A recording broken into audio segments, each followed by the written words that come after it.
Hi, welcome to the Shepherd Podcast. I'm your host, I'm Pastor Chris, and I'm happy to have you with us today. The Shepherd Podcast is a way to introduce you to people at Shepherd of the Hills, our church, school, and childcare. We have so many great people. They have great stories to share, testimonies of God's faithfulness, and they can probably speak to some things that you can relate to, including today's guest, whom I'm really excited to introduce you to. His name is Dave Hatch. And Dave has some great examples of God at work in his life. And so we're going to get to know Dave better now. And now I'd like to welcome to the podcast, Dave Hatch. Dave, welcome. Thank you. I am blessed. You know, a lot of times you have told me after church, you had 828 stories for me. And that's a little inside lingo. We both know what that means. That refers to Romans 8:28. Yep. And I want to talk about that. In fact, I'm going to read that verse in a moment. But first, I thought we might just give a little bit of background, who you are, what you've done in your life for a living, just kind of a brief synopsis of who is Dave Hatch, and then we'll get into some of the 828 stories. Well, where I've been in my life is all part of God's plan. And He started with me officially at 8 years old back in 1944. And everything that I have done, hobbies, but mostly careers, each career that I entered into was the necessary thing to take me to the next career. Okay. And He arranged it that way, and it was the most perfect sequence you could ever imagine. Okay. And it transitioned, oh my gosh, I don't know, 60 years or more. Uh-huh. It was absolutely perfect. Wow. And what kind of things did you do in your career? Well, the brief thing is, I started at 8 years old with model airplanes, radio control, flying airplanes, and all that. Mm-hmm. That was a predecessor for what I was going to do in high school, because I was going to be in aviation mechanics in high school. Okay. That was a 5-year course. Because after that, some portion after that, I ended up the Air Force, and all of my aviation interest and working in the background, I also worked at a local airport. Mm-hmm. Spent a lot of time there. But it was all the predecessor, because when I walked into the Air Force, I'm working on B-52 bombers. Well, that worked out quite well.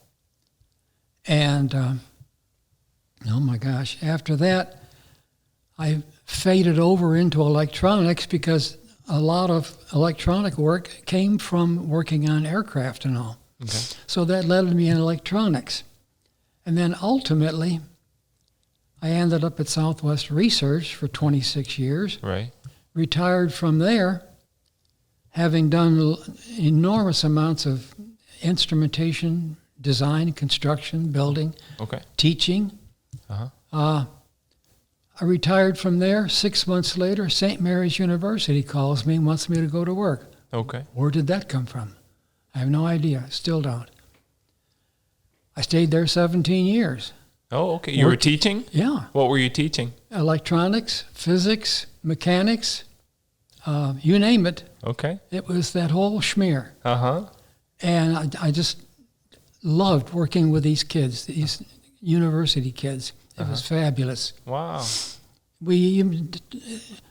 Some of the kids even mentioned it was neat talking about all the Bible stories, because we get into all kinds of things. You get into the Bible stories as a part of those classes? Yeah, it was fabulous. It was beautiful. Yeah.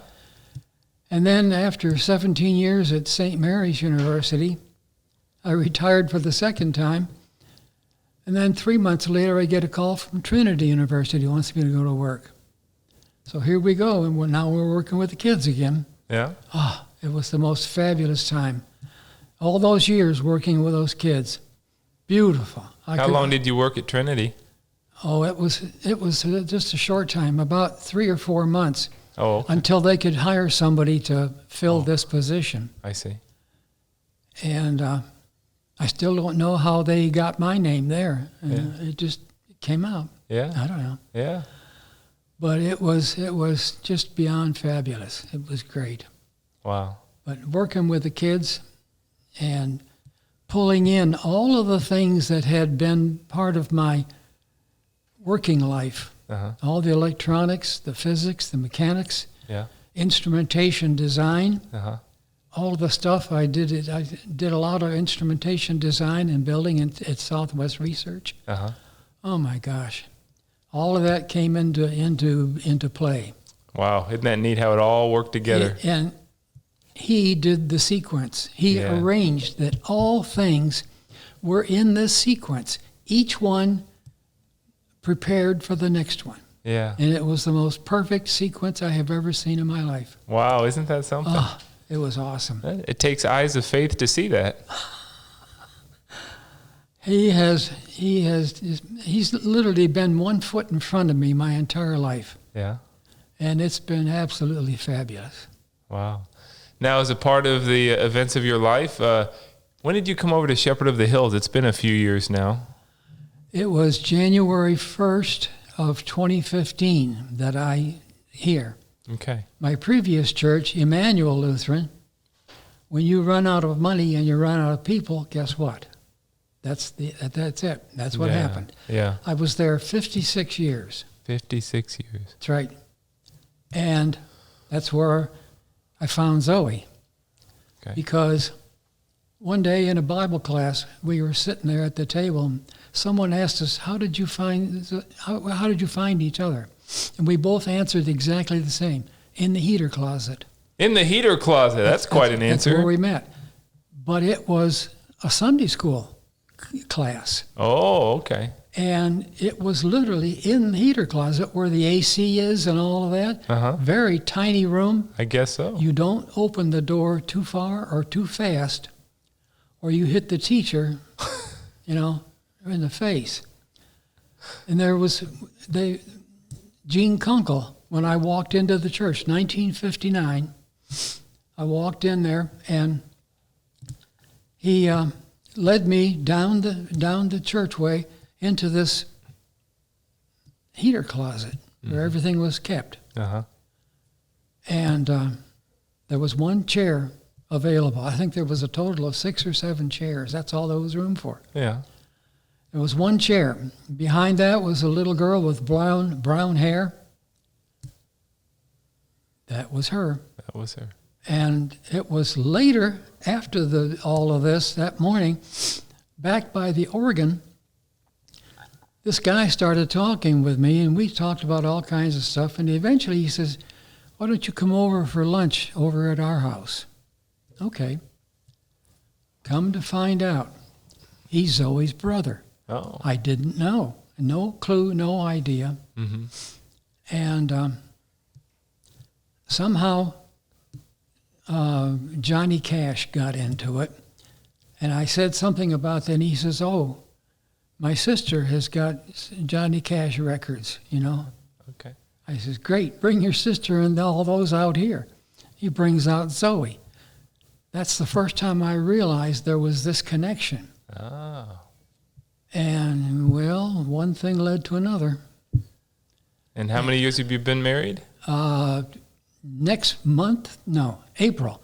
In April, it will be 60 years. 60? 60. Congratulations. Yep. Wow, what a milestone. What's the secret to being married 60 years? I really don't know. No? I don't know.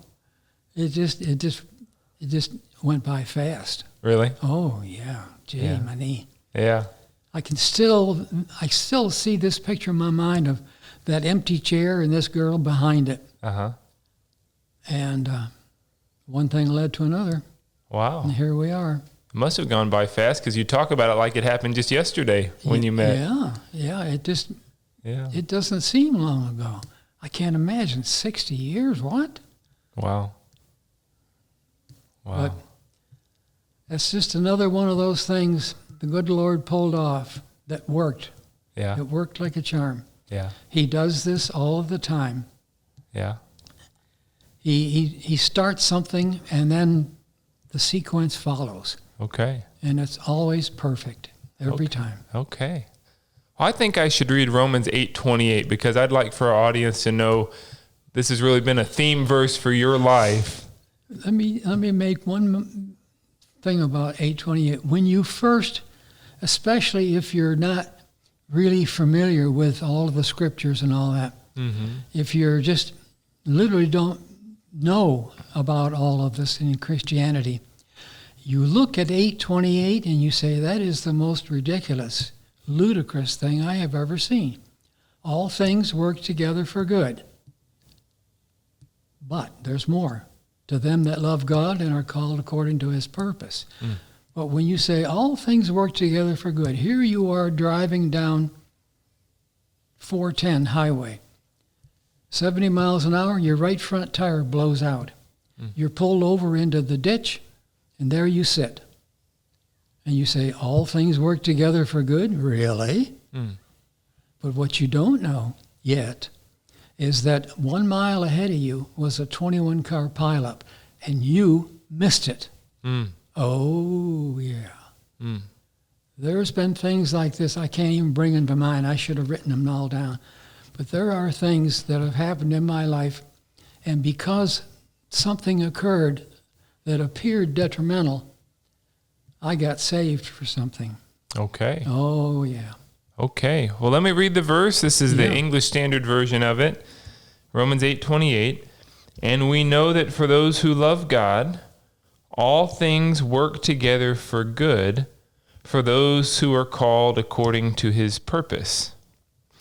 So tell me a little more about what that verse means to you. What do you hear that verse saying? Well, as it's worked in my life,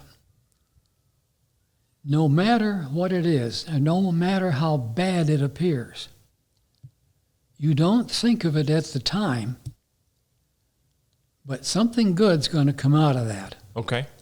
And it could be some kind of disaster. It's just like a blowout tire or whatever. But things happen.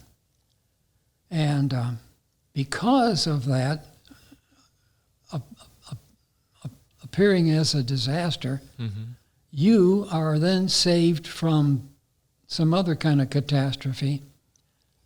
And it just goes on like that. I've got to document these things more carefully. But it happens. There are three prime ones. One of them is when I joined the Air Force in 1960, I was an enlisted man, okay? And after a number of months there, I decided that I wanted to be an officer. So there was a few approaches that I could not take, but there was an officer candidate school, and so I went to talk with them, and you had to take a test, 2 parts, morning and afternoon. I took part 1. They called me in, and they said, have you had any college? No. He says, well, you did awful good for no college, but you didn't quite make it. Oh. Big disappointment. Yeah, but then later on, the realization comes, oh, best thing that ever happened. Because people in the military, officers out there in the front lines, they get killed. And God literally was saying, I got better things for you to do. And he did that again. In 1955, I was in Austin. Just him getting me from Buffalo, New York, down here into Austin and San Antonio.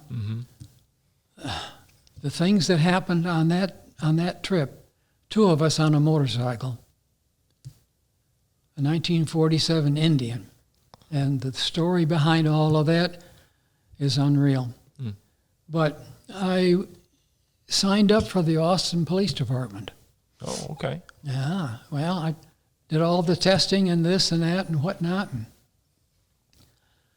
they had all of us guys in a line, stark naked, and they were going down, and they were at the end, they were checking our feet for flat feet. And he saw me, and he walked on by, and then he came back. He says, "Do your feet ever hurt you?" "No."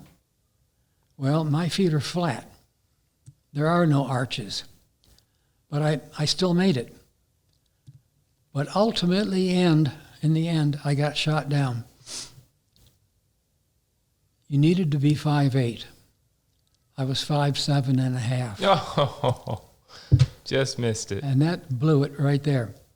And I thought again. I didn't think then. I think now, best thing that ever happened.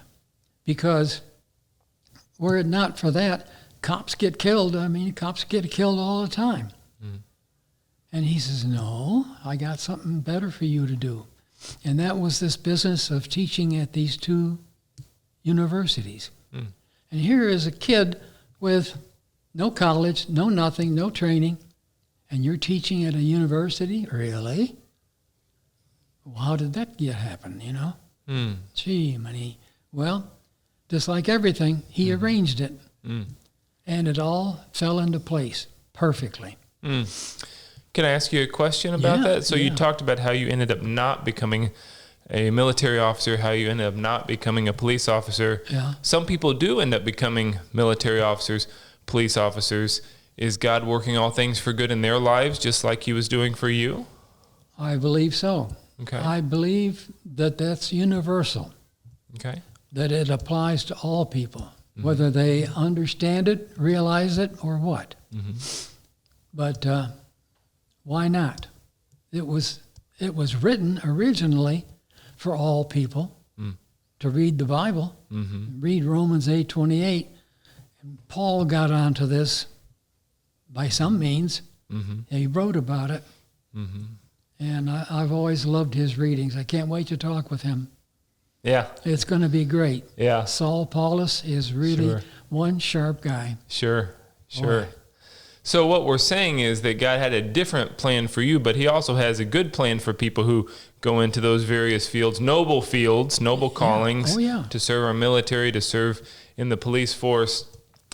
But God had a different calling for you. He wanted you to go in a different direction to accomplish something with the gifts he'd given you. Yeah. He did all this work and this alignment of one career after the other, enhancing the next one. Mm-hmm. And he did all that literally starting at 8 years old. And it worked. And so who am I to disregard all that? Sure. Gee, money. And you said you had a third story then? There was a third one, and I cannot for the life of me remember it now. It drives me crazy when I forget these things. Well, I think what we've talked about so far really gives us a lot to work with in thinking about how God works all things together for good. Well, there was one, miracle-wise, the first miracle that I encountered when I was somewhere around 15 or 16, I bought myself a 10-horse Scott Atwater outboard. And I loved to go to the lakefront on Lake Erie, off of Buffalo, and rent a boat and just go run around in the boat. One day, I went over to, adjacent to all of this was Lockport. And it's got locks in it that bring these great big huge ships that you see on the ocean. And it brings them. And the lock is nothing but a huge door that opens. You come in with your huge boat, lake freighters and whatnot, and they raise the water so that you can get to the next level, to the next lake or river or whatever. And these are monstrous things. Okay. And so one day I ended up at one of these locks, just kind of monkeying around.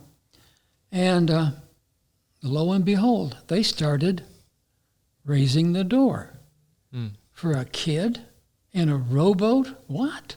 Really? So I went on in. They raised the water up, took me to the next lock, let me out, and I'm on the Niagara River. Wow, how about that? I couldn't believe it. I thought, well, since I'm here. So I started going down the river and just kind of tootling along and looking over at the banks, at all the things that were going on over the banks. And finally decided, it's about time to head back. So turned around and started going upstream because I was going with the stream. And so I turned around and went back. Now I'm going upstream and I've got to fight the current. And all of a sudden my engine quit. Uh-oh, now we got a problem. I tried like mad to get that thing started, and I could not. It wouldn't go, not at all. And I can't remember now if I had a paddle. It seems like I may have had a paddle. I was trying to paddle my way up current. Not easy. No. And I was fighting all of this, and I'm wondering, where am I going to end up? So at some point, finally the engine started, and I was floored. I couldn't believe it. Here I am, it started. And so now I'm going back upriver against the current again and heading back to home. And so eventually I get there, and I go home, and I had a little shop up in the attic, and I took the engine apart, and I was totally flabbergasted when I saw what that engine had done. There's the engine itself on top with the drive shaft going down to the prop down below, which pushes you through the water.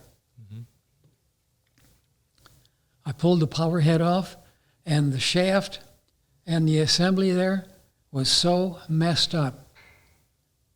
No wonder it couldn't work, because there was a hollow tube that the shaft itself was in, and it was in bands, one band after another, and it was all twisted up, gnarled up. You couldn't turn it, you couldn't move it, you couldn't do anything to it. It was all jammed up. And that's the way it was. And yet, I was able to get it going after a bit of drifting back down. And I was floored that it ever ran it again at all. Yeah, really. And what I did, though, when I finally got back to the locks and trying to get out of there, I went back down the river on shore. I went back down the river just to see where I was and how far I was. I was about a quarter mile from Niagara Falls. I was that close to going over Niagara Falls. Oh, my goodness. You know what happens when you go over Niagara Falls? I don't think it's good. It's not good at all. No. In fact, on our wedding celebration, Zoe and I, we went to Niagara Falls. And I stood there by this boulder watching the river go over the falls. And I realized just what it was like there. And here I was, dead in the water, going backwards, and my engine quit. And I'm about to go over Niagara Falls. We wouldn't be here talking now. And you see that as a miracle? Absolutely. Because the engine was so gnarled up, right? Yeah, that drive shaft, that I couldn't move it, I couldn't turn, I couldn't do anything to it, and it was running. Yeah. So for you, what's the definition of a miracle? That right there. Okay. Doing the impossible. Doing the impossible. The absolute impossible. Okay. And the good Lord has pulled that off a couple of times. Is that right? And that was a prime event right there. Yeah. How else do you explain it? There is no explaining. Okay. Because when you look at that engine, you realize this is dead. Yeah. Long dead. Okay. You ain't going nowhere. Okay. And that all falls under that 828 theme for you? Well, that's not exactly 828. That's different. It's different. It comes under the miracle business. Okay. The 828 is when he does something that precludes your plans for the better. Okay. And eventually you see it, you realize it, Okay. that he has done this for you. Yeah. And he pulls this off so absolutely perfectly. Yeah. It's just wild how he does it. Now, what about the person who maybe they're in the middle of a time in life that just feels messy and they can't see this perfect sequence? They see one bad break after another. They see consequences of bad decisions. They see, getting mixed up with the wrong people, and life is just a mess right now. Yeah. Is there an 828 component to their lives? There could be, there would be, if they can see it or acknowledge it. And oftentimes it doesn't occur, the realization of it doesn't occur to quite some time after, maybe years after, to where it all of a sudden dawns on you, oh my gosh, if it wasn't for this, I'd have been long dead and gone. So perspective, hindsight. Yeah. You look back and you see it. All of these 828 stories I need to make a complete, thorough list.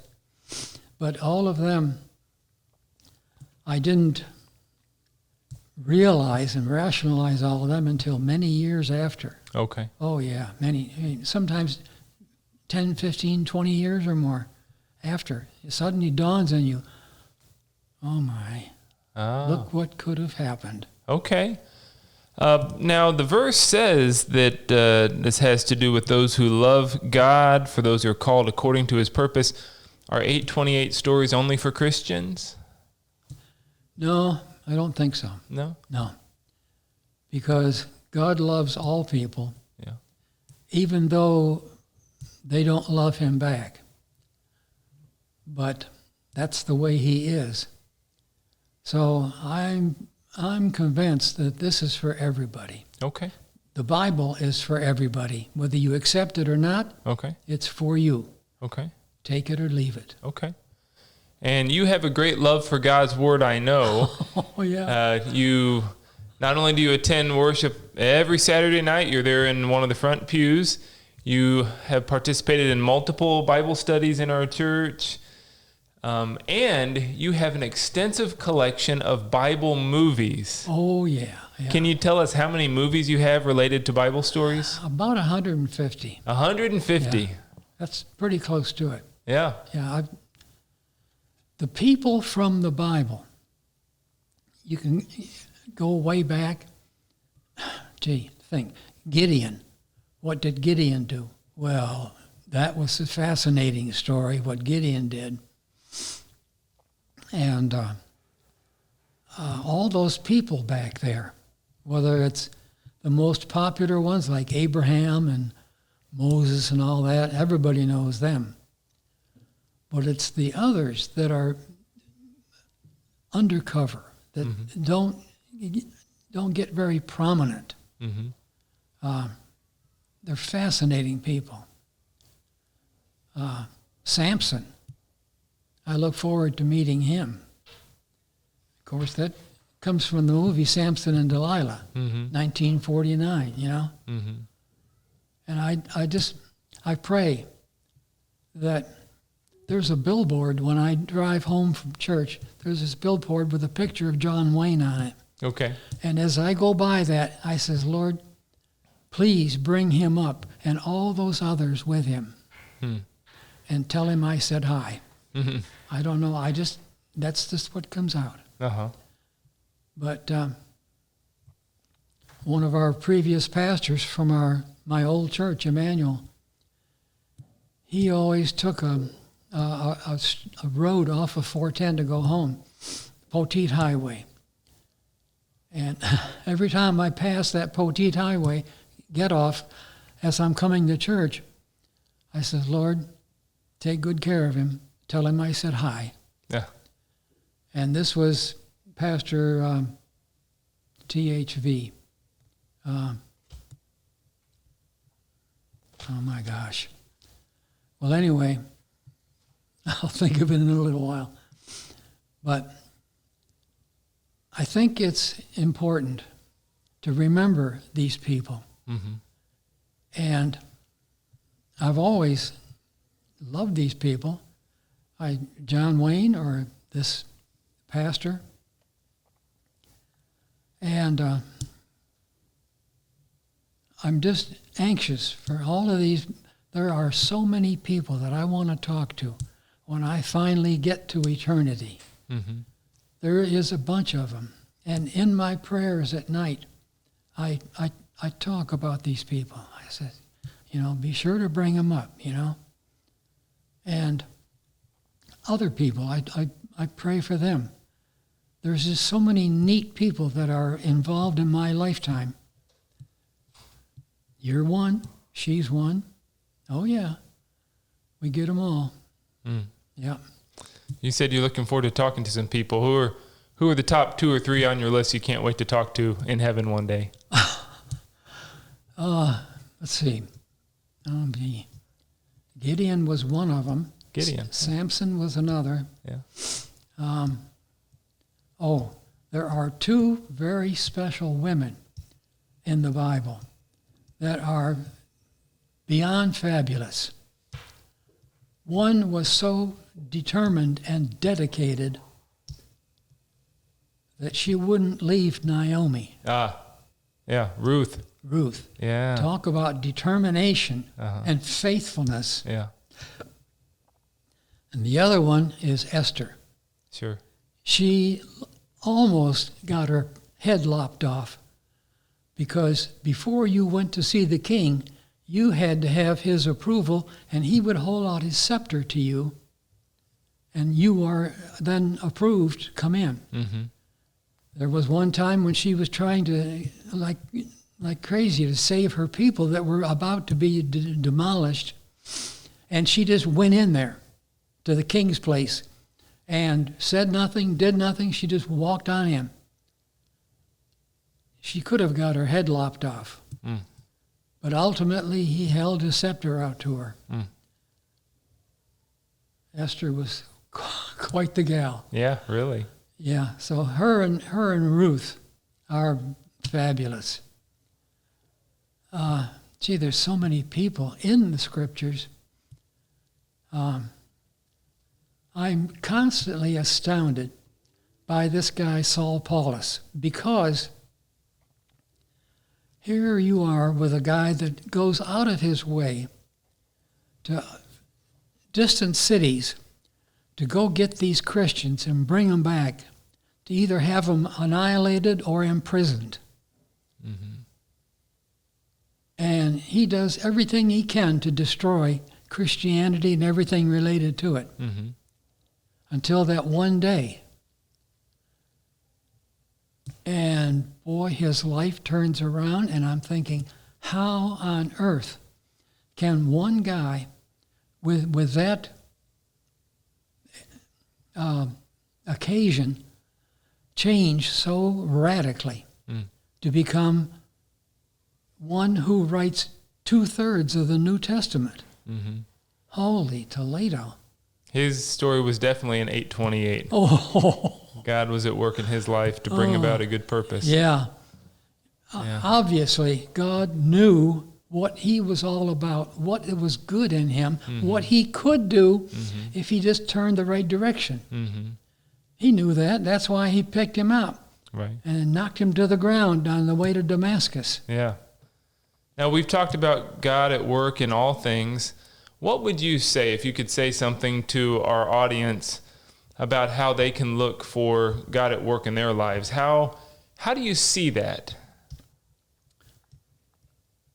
Well, I guess I don't know if I've ever done that.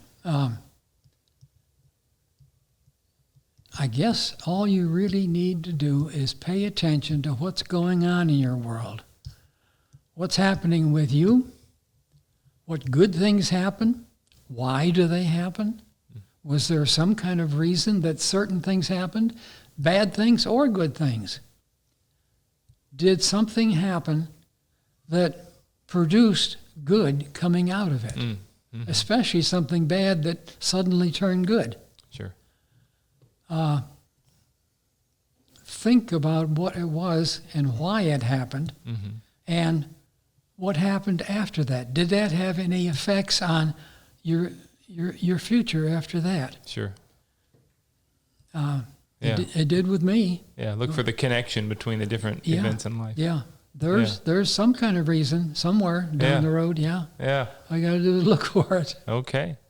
Well, Dave, it's been really fascinating to get to talk about the hand of God, how he moves through our lives. I want to thank you for sharing your story with us. And thank you so much for watching and listening to the Shepherd Podcast. Please continue to join us as we introduce you to more people at Shepherd of the Hills who have their own testimony, like Dave had a testimony today about God at work in his life. And I hope that you're able to look at your own life and see the hand of God as well. Until next time, the Lord's blessings to you. May he keep you healthy and safe and strong. The peace of the Lord be with you today.